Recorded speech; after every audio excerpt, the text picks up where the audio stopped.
Thimbleweed Park is pressing all of my nostalgia buttons.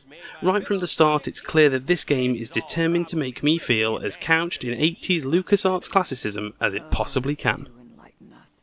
That's not really surprising, as this comes from the developers of, and contributors to, some of the best games the point-and-click adventure genre has to offer. What is surprising, though, is what it does to distance itself from them.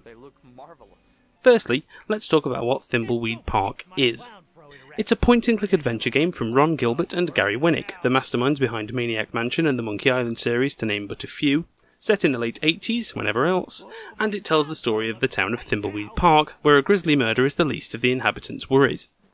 In true point-and-click adventure style, you're going to be pointing and, yes, clicking to interact with your environment, and in a brilliant return to old-school form, you have a list of verbs like give, open, pick up, and talk to that you can use to perform certain actions.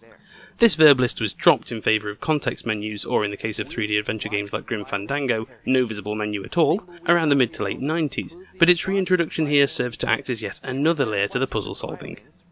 During your time with Thimbleweed Park, you'll take on puppeteering duties for 5 different characters. 2 agents, who are at the very least federal, the granddaughter of the town's now deceased, eccentric and innovative civic leader, a cursed and incredibly sweary clown called Ransom, and a ghost.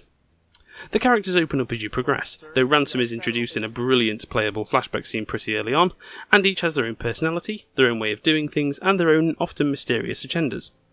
As in Day of the Tentacle, it's easy to swap between the characters, but the game helpfully informs you as to when you might want to switch to advance the plot by making their little icons blink. In a similar move, each character has a to-do list that also blinks when new information's added. These to-do lists help you keep track of what it is each character wants, needs, or has been instructed to do, and mercifully ticks off each item as you complete it. That old LucasArts design philosophy is in effect, as Thimbleweed Park follows classic rules such as not allowing player characters to die and never having dead ends. I've not yet banged my head on a brick wall because each character has so many tasks to perform right from the off that there's little chance of being left with just one super difficult puzzle to solve before you can continue. It always feels like there's something else to do. The writing too provides another arm to lean on this merry amble down memory lane, and while it feels instantly like coming home, it's a home that you left about a decade ago, a home that smells slightly of damp dog, shake and vac, and your mum's chicken dinner. I got this niggling feeling that the real reason that the game was set in the late 80s was because then the writers would get to use all of their best jokes, and sure enough they're all there complete with the best 80s lingo thrown in for good measure. The characters are much the same, tried and true staples that, while they definitely got a laugh out of me, it was more of an, oh I remember that kind of laugh with a touch of, wow, I feel old now.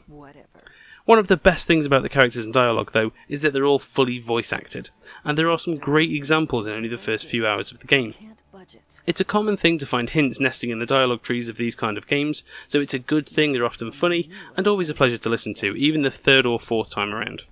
But as much as Thimbleweed Park is a rose-tinted flashback to the way games used to be, it's also rather contemporarily dark. Yes, it's got the goofy LucasArts humour with gags that wouldn't be out of place in Maniac Mansion or Zack McCracken and the Alien Mindbenders. Yes, it's got glorious 8-bit-ish graphics that are reminiscent of Loom and The Dig. Yes, it's got a cast of characters to rival The Secret of Monkey Island and Day of the Tentacle. But there's a dark heart to Thimbleweed Park that's more evocative of The X-Files or Twin Peaks. There's a sense of dread and malignancy that really plays on your fears and elevates Thimbleweed Park from being just another LucasArtsy graphical adventure game to being a modern-feeling puzzler that really has something to say. You see, darkness wasn't ever in the LucasArts remit. Sure, there are ghosts in Monkey Island, heck, Grim Fandango has you play as a travel agent to the dead, but there was always a light-heartedness and a sense of fun and joy that pervaded even the most gloomy of scenes in those titles.